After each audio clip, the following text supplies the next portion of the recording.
परम शांति, परम शांति।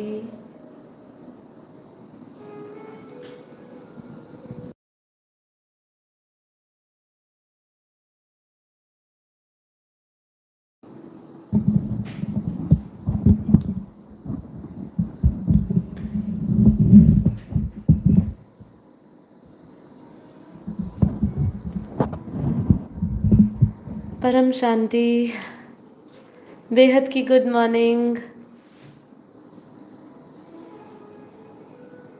बेहद की परम महाशांति है। बेहद की गुड मॉर्निंग सभी दिव्य आत्माओं का, बेहद की आत्माओं का परम परम स्वागत है परम शांति मोटिवेशन एंड मेडिटेशन चैनल में। मैं साक्षी आप सभी का हार्दिक स्वागत करती हूँ हमारे डेली लाइव मेडिटेशन में 5:30 to 6:30 में। तो कैसे हैं आप सब? आशा करती हूँ आप सब बहुत अच्छे होंगे, बेहद के आनंद में होंगे, बेहद की खुशी में होंगे, बेहद की परम परम परम महाशांति में होंगे। तो चलिए शुरू करेंगे आज का हमारा एपिसोड नंबर 774। क्या खोया और क्या पाया है हमने। तो आज हम इसके विषय में बात करने वाले हैं। तो बने रहिएगा, पूरा एपिसोड देखिएगा और देखिएगा कि आज हमने क्या खोया क्या पाया, जान लेते हैं। जो हमें लगता है कि हमने बहुत कुछ पाया, क्या वो रियल में, सही में, वास्तव में हमने वो पाया है या सिर्फ अब तक खोते ही हुए आए हैं। आप सभी का बेहद धन्यवाद सबसे पहले करना चाहूँगी। आप सभी के मैसेजेस मुझे मिल रहे हैं, अभी मैं पढ़ भी रही हूँ। आप सभी की जो शुभकामनाएं हैं, जन्मदिन की बधाइयाँ है, वो मुझ तक पहुँच रही है। और अभी भी मैं लाइव आप सबको मैसेजेस भी पढ़ रही हूँ। और रात से बहुत सारे मैसेजेस आप सभी बेहद भाई बहनों के आए हैं। देखिए, बेहद खुशी है। ये तो जन्मदिन हमारे ये शरीर का है, आत्मा तो हमारी पता नहीं अनंत समय से ये ब्रह्मांडों में आई हुई है और अनंत समय से हम कार्य कर रहे हैं। बापूजी ने हमें इतना परम ज्ञान जो दिया है, जो बापूजी ने हमें ये परम लक्ष्य से जोड़ा है, ये हमारा सौभाग्य है कि हम सभी, आप सभी बेहद भाई बहन के साथ जुड़े हैं इस लक्ष्य के कारण। नहीं तो आप कहाँ थे और हम कहाँ पे थे। हम सारी, मतलब हम सब, जैसे कहते हैं ना, जो बेहद के ज्ञानी थे, बेहद के महाज्ञानी, जो एक ही लक्ष्य से जुड़ने थे, वो सभी तितर बितर की तरह इधर उधर हुए थे। बापूजी ने एक एक मोती को परोकर साथ में किया है। आप सबके बेहद प्यार के कारण और आशीर्वाद के कारण हम यहाँ तक पहुँचे हैं। जैसे कि आप सब जानते हैं, कल अनंत का जन्मदिन था, आज मेरा है। तो आप सभी का, हम दोनों ही सही में दिल से आप सभी भाई बहनों को ढेर सारा धन्यवाद देना चाहते हैं। दिल की गहराइयों से हाथ जोड़ के धन्यवाद कहना चाहते हैं कि आपका प्यार, आपका आशीर्वाद, आपका जो हम लोगों के प्रति जो भाव है, जो आप लोगों ने हमसे उम्मीद रखी है, वही उम्मीद, वही विश्वास, वही प्रेम हम हर जगह, जब भी हम जाते हैं कहीं पर भी, और जब इस लाइव में प्रोग्राम में भी आते हैं, तो वो हमें हमेशा एक नए उत्साह, एक नए विश्वास से भर देता है। यदि आपका प्यार और आपका सपोर्ट ना मिले तो हम कुछ भी नहीं है। बापूजी, माँ और नीरू माँ का तो आशीर्वाद, उनकी दुआएं, उनका ज्ञान, उनका प्रकाश, उसकी क्या बात करें। मतलब उसके बिना तो हम एक जीव ही रहते। आज हम अपने आप को आत्मा, और उसमें भी बेहद की आत्मा कहने योग्य तभी बने हैं कि उन्होंने हमें, बापूजी ने ये ज्ञान का प्रकाश दिया है, हमें वो दृष्टि दी है। तो इसीलिए बापूजी का बेहद धन्यवाद, दिल से धन्यवाद कहूँगी इस हमारे चैनल के माध्यम से, कि उन्होंने हमें इस लायक बनाया, योग्य बनाया। माँ ने, बापूजी ने अपने अनुभवों से हमें इतना कुछ सिखाया। आज भी माँ हमें अपने अनुभवों से, ज्ञान से पालना देती है। नीरू माँ हमें हमेशा सूक्ष्म में सहायता करती है, हमें हेल्पलाइन देती है।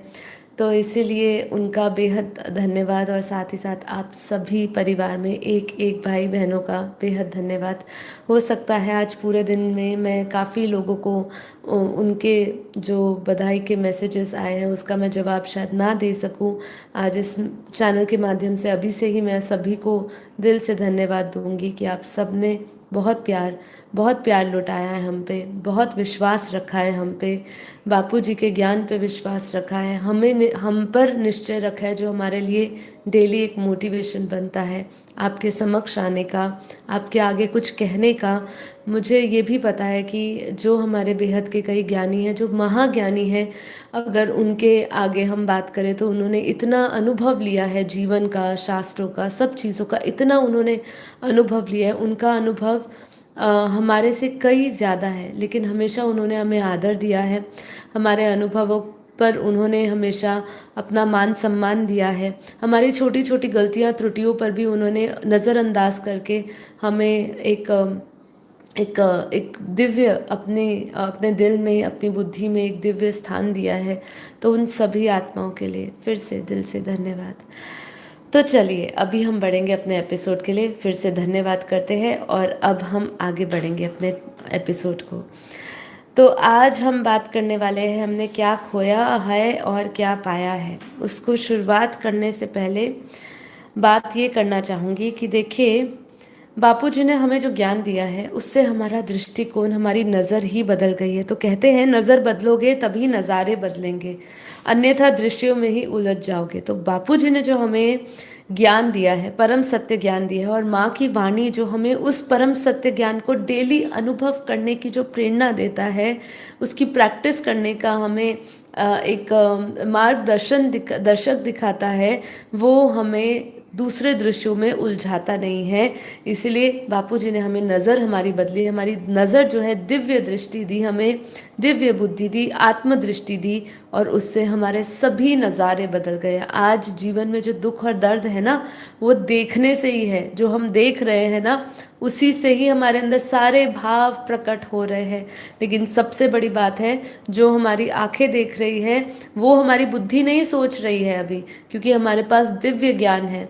अगर हमारे पास ये दिव्य ज्ञान ना होता तो दृष्टि जो दिखा रही है हम उसी में भ्रमित होते, उसी के साथ तादात्म्य बढ़ाते और उसी में हम दुखी होते रहते। लेकिन जब मैं किसी से भी बात करती हूँ, हमारे हद के कोई परिवार में किसी से बात करती हूँ, बेहद के परिवार में किसी से बात करती हूँ, बेहद के परिवार के तो लोग ये सीख गए हैं, लेकिन जितने भी अज्ञानी हैं, जिन्होंने आज तक बापूजी के ज्ञान से नहीं जोड़ा या अपने आप को सनातन आत्मज्ञान ब्रह्म ज्ञान से भी वंचित रखा है, उन सभी को मैंने देखा है वो छोटी छोटी बातों में हमेशा दुखी रहते हैं, क्योंकि उनकी आंखें, उनकी इंद्रियां जो उनको दिखाती, क्योंकि इंद्रियां किस में रमी हुई है, संसार संबंधों में, ममता में, वो सब रमी हुई है उसमें, तो देखती भी वही है। उनको उसके पीछे का सच नहीं दिखता, उसके पीछे का कर्मों का ज्ञान नहीं दिखता, और वो बस दुखी ही होती रहती है। और उसी दुख के कारण उनका जीवन जो है वो बहुत ही भयानक हो जाता है। तो इसलिए हमारे बापूजी ने हमें भाग्यशाली बनाया कि हमारी नज़र बदल दी। खुद को जानना ही सबसे कठिन काम है, यही चीज़ को हमने पाना है। सिर्फ यहाँ पे हम सिर्फ जीने नहीं आए हैं, जानने आए हैं। और क्या जानने आए हैं कि स्वयं को जानना ही इस समय जो प्रेजेंट का समय चल रहा है वही सबसे कठिन है, क्योंकि वही हमारा भ्रमित हुआ है, बाकी सब हमें सत्य प्रतीत होता है। भीतर से तुम कैसे हो, एक और बहुत सुंदर लाइन बता रही हूँ, भीतर से तुम कैसे हो इसकी परीक्षा अकेलेपन में होती है। हम जैसे है ना, सबके सामने हमने एक सबने देखिए, ये यहाँ पे मैं बैठी हूँ इसीलिए नहीं, हम अगर बहुत डीप एनालिसिस करें, आत्मनिरीक्षण करें, तो हम ये जानते हैं सभी कि हम सभी ने एक मकोटा पहना हुआ है।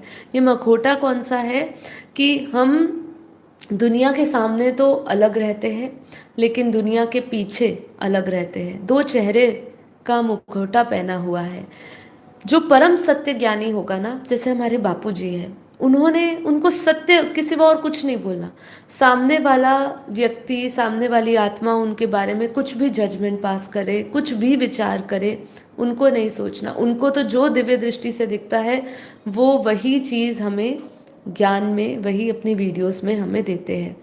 पर भीतर अगर आपको आपको अगर अपनी विवेक बुद्धि से आपको चेक करना है कि आप कहाँ पहुँचे हो इस ज्ञान मार्ग में भी चलते चलते, आपकी चेतना का स्तर कहाँ पहुँचा है। तो हमेशा अकेले में अपने आप को चेक करिए, अपनी परीक्षा अकेले में लीजिए, क्योंकि लोगों के सामने तो आप उत्तीर्ण ही होगे और लोगों की नज़रों में भी उत्तीर्ण होगे, क्योंकि आपने जो लोगों को दिया है या लोगों ने आपको समझा है वो शायद अलग हो सकता है आपके निजी व्यक्तित्व से।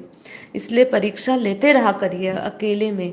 मैं तो अकेले में लेती रहती हूँ, कितना हमारे में इम्प्रूवमेंट हुई, क्या हमारे वो एक बहुत पहले समय हो गया उस बात को, कौन से एपिसोड में बोला था मुझे भी याद नहीं होगा, जब एक महाराज को सुन रहे थे और उसमें एक कहानी आती है ना कि वो कुछ महाराज सुना रहे होते हैं और अचानक से उनका सत्संग जो है उनकी पत्नी भी सुन लेती है और फिर वो घर में उसी तरीके से व्यवहार करती है और फिर महाराज बोलते हैं घर पे आके, अरे भाई, जो कथा के व्यंजन होते हैं ना वो अलग होते हैं और परोसने के अलग होते हैं। तो मतलब हम जितना मर्जी बोल ले, लेकिन यदि हमारे अंदर निजी व्यवहारिक परिवर्तन नहीं आया है, चेतना का स्तर आपका नहीं बढ़ा है, तो अभी भी आप जीरो लेवल पे ही हो, चाहे जितना मर्जी सुना लो। तो भीतर से तुम कैसे हो ना, इसका अकेलेपन में अकेले जाके इसका आत्मनिरीक्षण जरूर करिएगा। ठीक है। जगे हुए व्यक्ति का जीवन स्वप्न समान है। तो जगे हुए जो व्यक्ति है, जो हम जैसे हम सभी जागृत आत्मा है, विवेकी आत्मा है, समत्व बुद्धि से जीने वाली आत्मा है, जो हम आत्मा है, उनका प्रत्येक क्षण जो है वो स्वप्न है। अब आप देखिए, स्वप्न में यदि कुछ आप कोई बुरा सपना देख लेते हो नींद में, गहरी नींद में, तो क्या आप दुखी होते हो? जितना दुखी जगते हुए अगर वो आपके साथ वास्तविक बन जाता है, जितना दुखी वास्तविक घटना वो बनती है, उतना दुखी कभी नहीं होते, क्योंकि आपको आपके सबकॉन्शियस माइंड में पता है कि ये तो सपना है, ये केवल भ्रम है, ये सत्य नहीं है। पर अगर आप जागृत हो तो आपका हर एक जगे हुए व्यक्ति, जगी हुई आत्मा का हर एक क्षण स्वप्न समान हो जाता है। इसलिए दुखी होने का तो सवाल ही नहीं उठता है।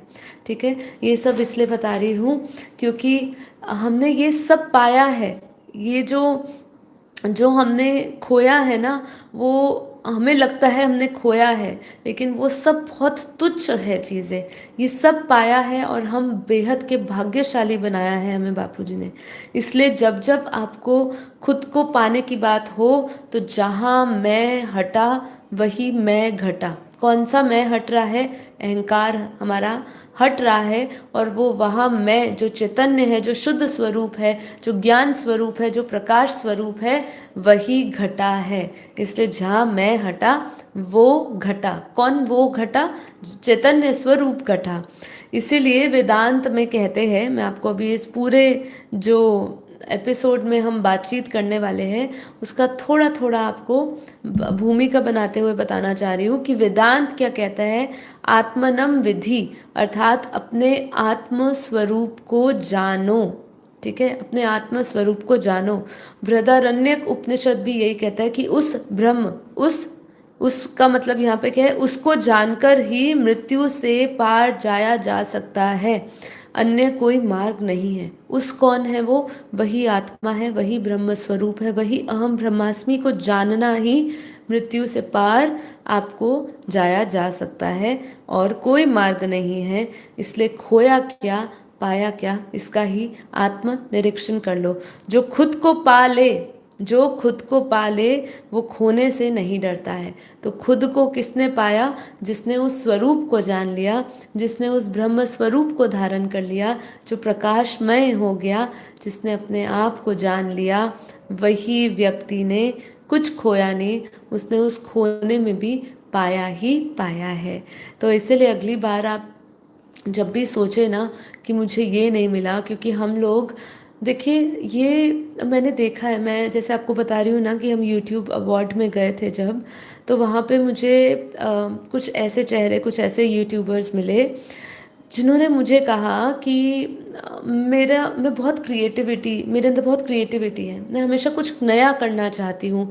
मुझे जब मैं सोने जाती हूँ ना, तो मैं जब बेड पे जाती हूँ तो मुझे लगभग 2 घंटे लगते हैं सोने में। मतलब उस वो चली तो जाते हैं सोने में, लेटने लेटने जाते हैं, लेकिन उनको 2 घंटे लगते हैं नींद लेने में, मतलब सोने की अवस्था में पूरा जाने में। क्यों, मैंने पूछा क्यों? क्योंकि उनका दिमाग बहुत चलता है। वो बस कुछ ना कुछ क्रेजी, कुछ ना कुछ क्रिएटिव अच्छा करना चाहते हैं, मतलब अच्छा उनकी दृष्टि से कुछ नया करना चाहते हैं। मैंने कहा ऐसा नयापन का क्या फ़ायदा जिससे आपकी नींद हराम हो जाए? तो बस ये है उनके अंदर, बस कुछ करना है, कुछ करना है। मैंने कहा आपने जो कुछ भी कर लिया, आज आपकी उम्र 40 साल की है या आपकी उम्र 70 साल की हो जाएगी, तो भी आपको करना करना करना ही होगा। लेकिन बाद में यही पता चलता है कि लोग जो कर रहे हैं या लोग जो करना चाह रहे हैं, जिसमें अपना उत्साह ढूंढ रहे हैं, देखा जाए तो वो उत्साह तो उनका सीमित रहता ही नहीं। इसलिए कल का जो हमने एपिसोड किया था वो बहुत इम्पॉर्टेंट है। देखिए कल का एपिसोड भी ज़रूर देखिएगा, जिसमें हमने बात करी कि भगवान मेरा है, ममता से ही ममता हटेगी। तो कौन सी ममता से जुड़ना है, कौन सी ममता को हटाना है, ये आप ज़रूर देखिएगा। वो आपको एक अलग से एक आपका मार्गदर्शन करेगी और आपको एक दिव्यता से जोड़ेगी। तो देख रही हूँ मैं कि लोग यहाँ के, जब तक आपको क्लैरिटी नहीं होती है ना संसार के स्वरूप को, जब तक आपको क्लैरिटी नहीं मिलेगी ना, तब तक आप कुछ ना कुछ नया ही करना चाहोगे। क्योंकि लोग इतने एम्बिशियस हो चुके हैं ना, लोग इतना कंपटीशन हो गया है ना, कि लोग स्टैंड करने के लिए कि हमें बस मिल जाए, ये मिल जाए, वो मिल जाए, हमें स्टेटस मिल जाए, हमें सुख समृद्धि मिल जाए, हमें पैसा मिल जाए। ठीक है, अब लोग यही सोचते हैं। ठीक है, अब वो लोगों को जिसको नींद ही हराम हो जाए, ऐसा लक्ष्य रखने का क्या फ़ायदा? आप 2 पल का सुकून नहीं चाह सकते हो, और जब भाग रहे हो और फिर बाद में आपको शायद 70-72 साल के हो जाओ, 70-72 में आपको ये याद आए कि जितना भी मैं भाग रहा था, उसमें जो मुझे संतोष या जो एक स्थायी सुख या शांति मिलनी थी, वो तो मिली ही नहीं है। तो फिर आप 70-72 में क्या कर लोगे? सोचिए उस समय क्या कर लोगे, जबकि हमें हमारा पता ही नहीं है कि उम्र कब तक जिएगी। इसलिए तरस आता है ऐसी आत्माओं पे। फिर उनको समझाया कि देखिए भाई, यहाँ पे सब कुछ स्थायी नहीं है, आपकी इच्छाओं का कोई अंत नहीं है। कब तक भागोगे? कभी ना कभी तो आपके जीवन के उस पड़ाव में पहुँचोगे जहाँ आपको सब कुछ स्थायी रहना होगा, जहाँ आपको ठहरना होगा, जहाँ आपको भेद करना होगा कि जो मुझे मिल रहा है वो उसका कोई अंत नहीं है, और मुझे ऐसी जगह पे जाना है या अपने उस अनंत स्वरूप से जुड़ना है जिसमें अनंत ऊर्जा है। तो उसका अंत करना पड़ेगा, ये भौतिक वस्तुओं का, इच्छाओं का, और आपको अपना जो जो स्वरूप है उस अनंत में उतरना पड़ेगा। ठीक है, इच्छाओं का अंत और अपने स्वरूप की अनंत शक्तियों में उतरना पड़ेगा। इसीलिए यहाँ पे हमें समझना है कि सृष्टि में अवतरण के साथ ही हमने क्या खोया। ठीक है, तो उसको जानते हैं। जब आत्मा ने सृष्टि रचना में आना स्वीकार किया, तब उसने क्या खोया? अपने पूर्ण शक्ति स्वरूप को भूल गया वो, और सीमित शरीर और मन में प्रवेश कर गया। ये खोया है हमने, देखा जाए। मतलब इन शब्दों को बार बार सुनिए, जिससे कि आप कभी भी फंसे नहीं इस जगत में। हमारा जो चैनल है, ये चैनल ज्ञान से ज़्यादा आपको स्वरूप को याद दिलाने में है। क्योंकि बापूजी ने कहा ना, जब तक आप अपनी दृष्टि सृष्टि स्मृति नहीं बदलेंगे, तब तक आप कुछ नहीं याद कर पाएंगे। जो सत्य याद करना है, जो सत्य चित आनंद बनना है, या वो स्वरूप को धारण करना है, तब तक कुछ नहीं कर पाएंगे। इसीलिए इस चैनल के माध्यम से कान ऐसे पकड़ो या ऐसे पकड़ो, ठीक है, आप हाथ इधर से घुमाओ या उधर से घुमाओ, लेकिन बात एक ही आती है कि अपने स्वरूप की स्मृति जागृत करना है। इसीलिए क्या खोया है, ये ध्यान से समझिए और इस पॉइंट्स को नोट कर लीजिएगा। आपने जब जानोगे ना क्या खोया है, तो बस फिर आपका जीवन उसी दिन से बदल जाएगा। क्या खोया? अपने पूर्ण शक्ति स्वरूप में को भूलकर सीमित शरीर और मन में प्रवेश किया, ये खोया। अमरत्व की स्मृति खो दी है। जो हमारा अमर तत्व, अमर ज्ञान, अमर स्वरूप था, वो हमने उसकी स्मृति खो दी है और मृत्यु बोध में आ गए हैं। असीम आनंद को खो दिया और सुख दुख के द्वंद्व में हम आ गए हैं। सर्वव्यापकता खो दी और एक स्थान, एक देह, एक जन्म में ही सीमित हो गए। तो सोचिए कितना बड़ा लॉस है हमारा, हर चीज़ में, हर चीज़ में हमारा लॉस चल रहा है। लेकिन हम अपनी जब बैलेंस शीट चेक करते हैं, तो जब हम देखते हैं कि हमें समृद्धि मिल रही है, हमें मान शान मिल रहा है, मुझे नौकरी में इतनी आवक आ रही है, और मेरा इतना बड़ा मकान हो गया, इतनी बड़ी गाड़ी हो गई है, तो हम वो बैलेंस शीट को चेक करते हैं तो हमें प्रॉफिट दिखता है। लेकिन अभी हम वास्तव में जब बौद्धिक बुद्धि से जितना जी रहे हैं, उतना ही हमें ध्यान आता जा रहा है, विवेकता आती जा रही है, और समझ आती जा रही है कि हम तो लॉस में ही चल रहे हैं। बैलेंस शीट आपको जो प्रॉफिट दिखा रही है, वो प्रॉफिट गलत है। ठीक है, तो हमने क्या पाया? हमने हद को खोया है और बेहद को पाया है। अगर हम ये समझे कि हद की संसार, हद की सृष्टि की हम इस गोले में एक सुई के नोक के बराबर है ना। जैसे वो पीके पिक्चर में था ना, उन्होंने देखो स्क्रिप्ट भी कैसे आसानी से बना दी है। लेकिन अगर वही लोग पूरी पिक्चर में उस पॉइंट को समझ के ब्रह्म ज्ञान की तरफ बढ़ गए कि देखो इस गोले में हम एक सुई के नोक के बराबर है, हम राज्य और अपने देश में रहते रहते हुए हम अपने आप को बहुत बड़ा मान लेते हैं, हमारी औकात क्या है। तो इसीलिए जब ये जान जाओगे तो आपकी बेहद का आपको दिखेगा कि हमने बेहद का पाया है। उसने हमें पारस बनाया है, वो पारसनाथ हमें पारस बना रहा है। उसके छूते ही, उनके ज्ञान को छूते ही, ज्ञान जैसी हमें एक बूंद पड़ती है, वो हमें अमरता देता है, हमें शुद्ध चेतना जो है उसमें ले जाता है। तो बेहद की दृष्टि से हमने अपना मूल, अपनी असीमितता, अपनी दिव्यता खो दी है, और समय, माया और कर्म बंधन में फंस गए हैं। तो ये हमने खोया है।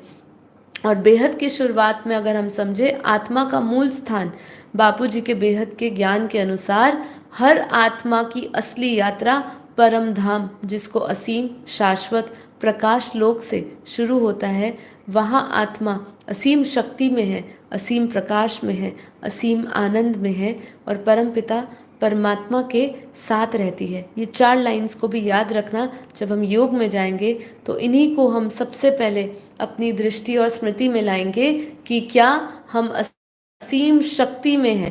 पहला स्मृति लाएंगे, फिर वो स्मृति हमारी दृष्टि बन जाएगी, वही बेहद की दृष्टि बनेगी कि असीम शक्ति में है, असीम प्रकाश में है, असीम आनंद में है, और परम पिता के साथ रहती है।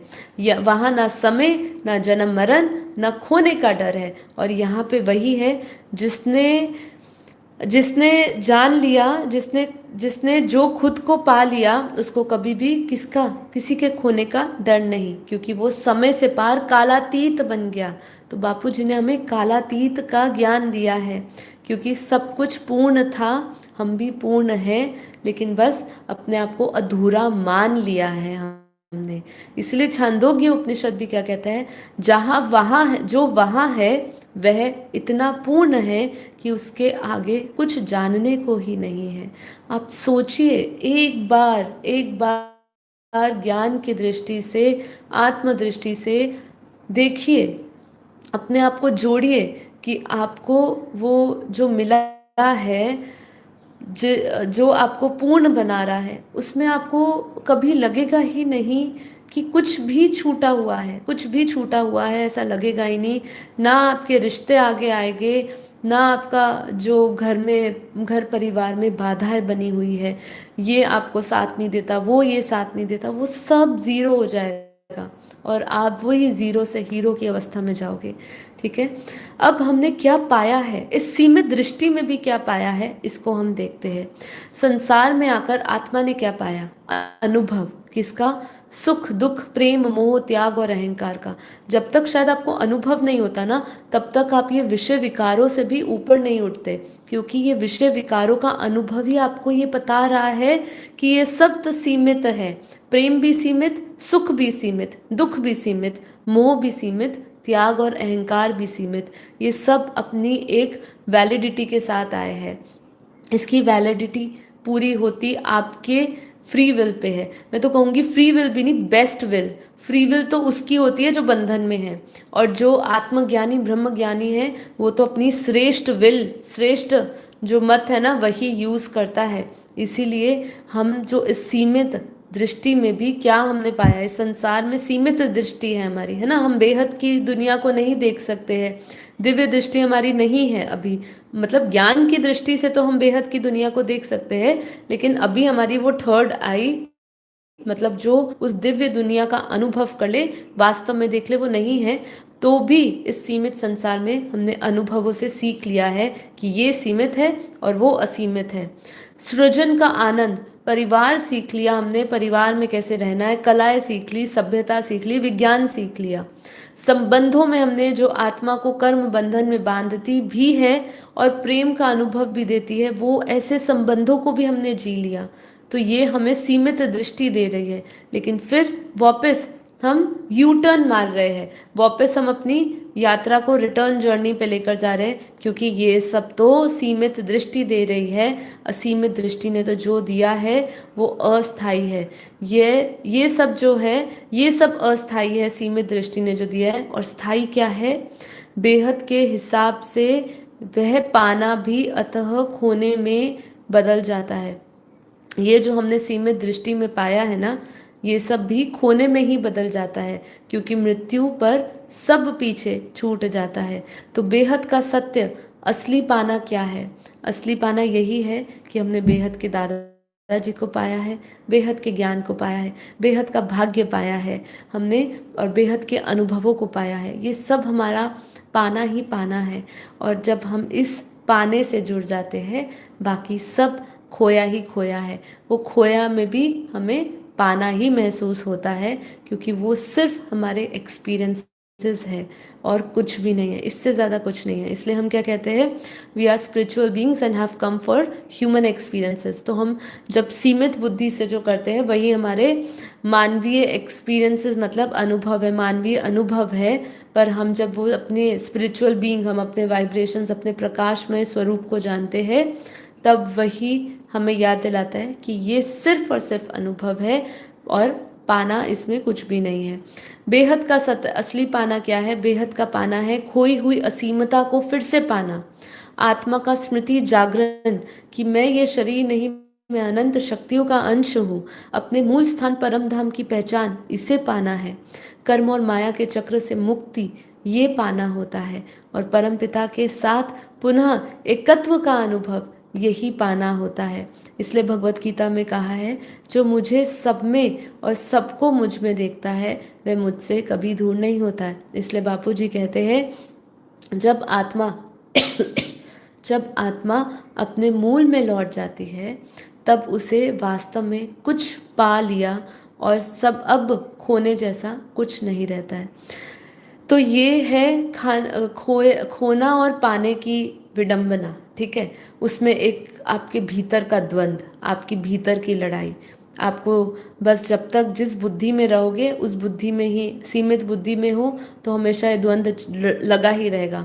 और जब असीमित बुद्धि में चले जाओगे तो आपको पाना और खोने की लड़ाई ही नहीं होगी, ठीक है। वहाँ सिर्फ पाना ही पाना है, लेकिन उस पाने में भी आपके अंदर कोई अहम नहीं होगा, ये मैंने पाया है, मैं बिल्कुल मिट चुका होगा वहाँ पे, ठीक है।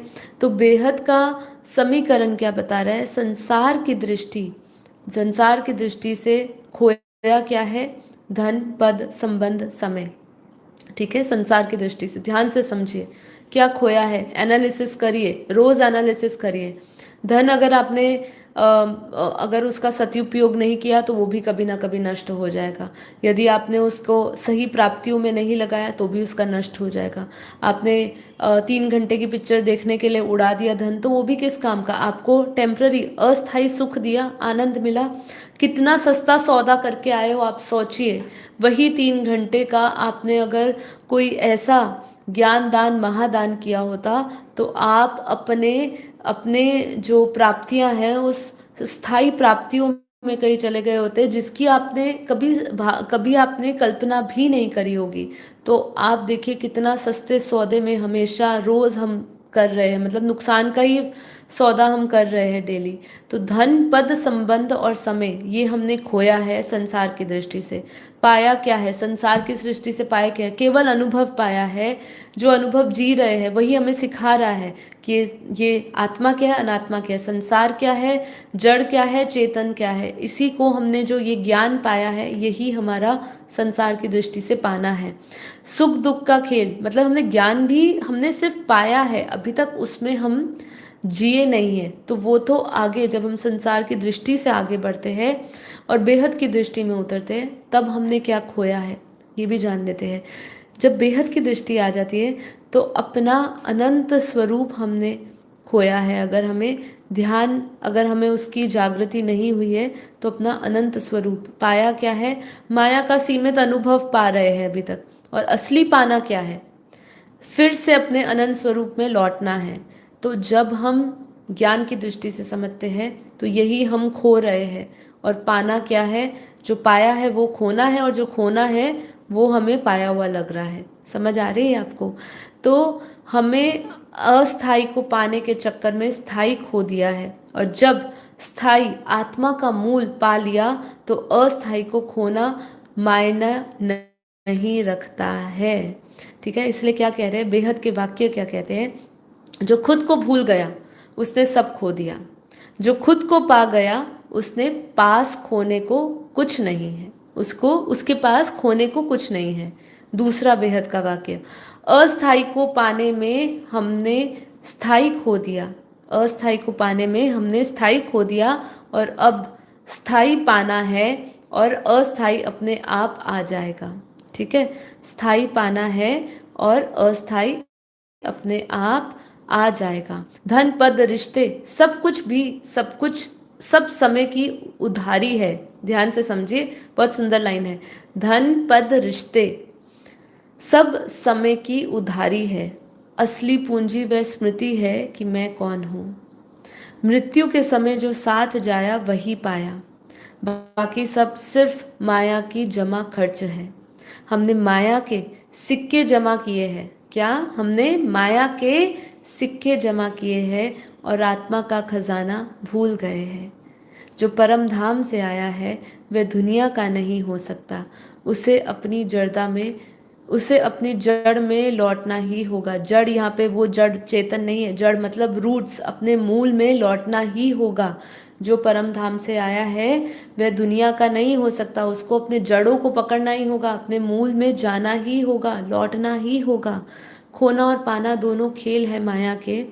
बेहद में न खोना न पाना सिर्फ स्मृति है। सबसे बेस्ट लाइन लिखिए इसे, खोया और पाना दोनों खेल माया के हैं। बेहद में न खोना न पाना, सिर्फ स्मृतियां ही स्मृति है और कुछ नहीं, सिर्फ स्मृति है। तुम ब्रह्म हो, तुम्हारे पास अनंत है, फिर किसका डर और किसकी चाह है। समय तुम्हारा घर नहीं, तुम्हारा घर अनंत में है। ठीक है, कितनी बढ़िया लाइन है फिर से, कि समय तुम्हारा घर नहीं है, तुम्हारा घर अनंत में है। जब असली मैं मिल जाए तो खोना भी आशीर्वाद बन जाता है। तो हमें दादाजी ने जो असली मैं से जोड़ा है ना, उसमें हमें जो खोया है हमने संसार की दृष्टि से।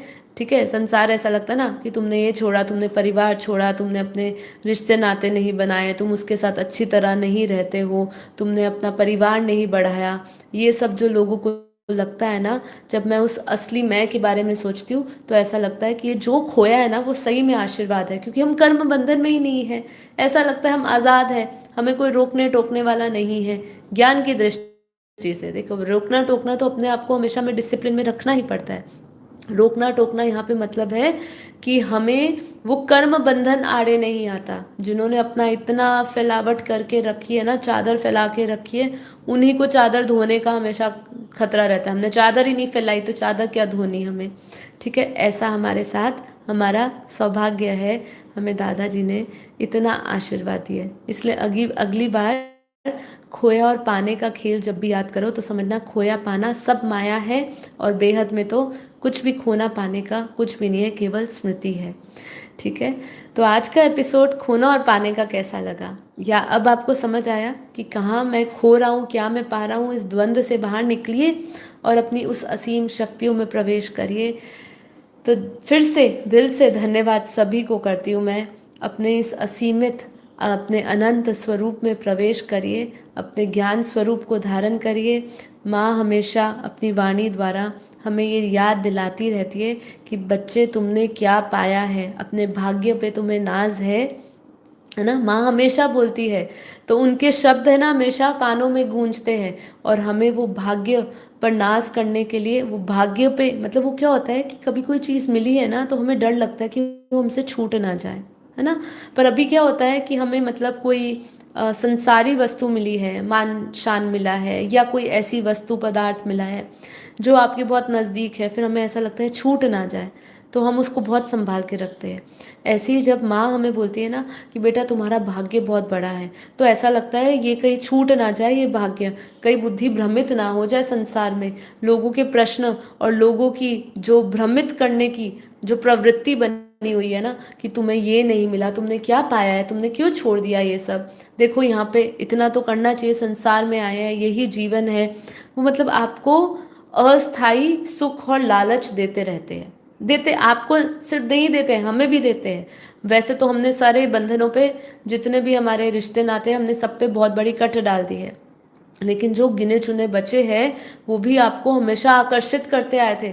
जब तक बापूजी के 70 लाख सब्सक्राइबर नहीं थे ना, तब तक हम भी सुनते आते आ रहे थे। जब 10 लाख की जर्नी शुरू हुई थी ना, 10 से लेके 70 पे पहुंचे है बापूजी का मेन चैनल हमारा। बापूजी दशरथ भाई पटेल की बात कर रही हूँ यहाँ पे, जो पहली बार शायद सुन रहे हो मुझे। तो हमारे लिए भी ये यात्रा जब थी ना, जब हम नए नए पड़ाव में चल रहे थे ना, कि अभी हमने इतने सब्सक्राइबर कर लिए हैं, हम रोज़ लाइव करते हैं, तो कोई वैल्यू नहीं थी। तो वो जैसे कल अनंत ने कहा ना कि हमें भी ये यूट्यूब क्रिएटर्स अवार्ड में या लोगों के समक्ष इससे जाना पड़ता है कि लोगों को पता चले कि बापूजी का ज्ञान इतना श्रेष्ठ है, और उसको हम आगे बढ़ाने के लिए यहाँ तक लोग पहुँचे हैं, मतलब हमारा चैनल यहाँ तक पहुँचा है। तो ये आडंबर की दुनिया, उनको यही सब पसंद आता है। तो आपकी जो जो आपको लालच देते थे ना, मैं आपको अपना पर्सनल अनुभव बता रही हूँ, जो आपको लालच देते थे ना, ये आपको जो सुनाते थे कि नहीं तुम्हारा भी ये परिवार होता, तुम भी ये करते तो अच्छा रहता, आगे जीवन में कौन सहारा बनेगा, कौन क्या करेगा। अब वो उनका सबका मुंह बंद हो चुका है। क्यों? अब वो देख रहे हैं कि आपको संसार में जो प्राप्तियां हो रही है, संसार में प्राप्तियां हो रही है, ठीक है, अभी जो वास्तविक प्राप्तियां हो रही है ये तो आपका निजी सफर है ना। वो कोई नहीं जानता है, वो हमारे सगे संबंधी नहीं जानेंगे कि आपने भीतर से कहाँ पहुँचे हो आप, ठीक है। आप वो तो आपका खुद का निजी मामला है। वो सिर्फ वही देखेंगे जो संसार आपको आपको प्रेज कर रहा है, आपको मान सम्मान दे रहा है, आपको सम्मानित कर रहा है, आपको बता रहा है कि आप कितना अच्छा कर रहे हो लोगों के लिए।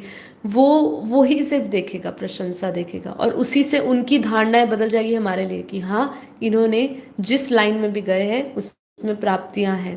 पर जब हम उनको बताते रहते थे कि हमारी जो आत्मिक प्राप्ति है, जो हमें भीतर मिल रहा है, वो कई गुना बड़ा है, ठीक है, तो कोई सुनता नहीं था। तो इसलिए हमें भी आडंबरों की दुनिया में ऐसा कह सकते हैं कि हम भी आडंबर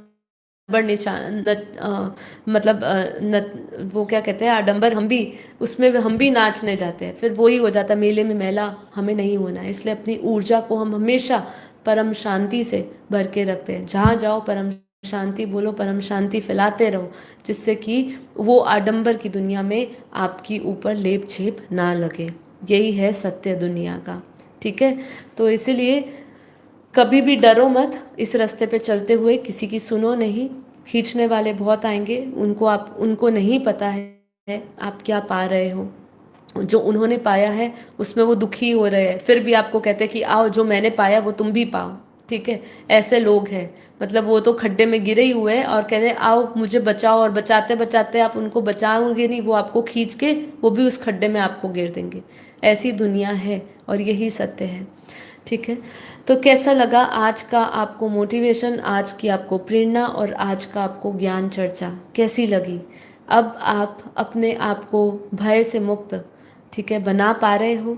क्या अभी भी आपको संसार से डर लगता है? यदि लगता है तो इस एपिसोड को फिर से सुनिए, ठीक है।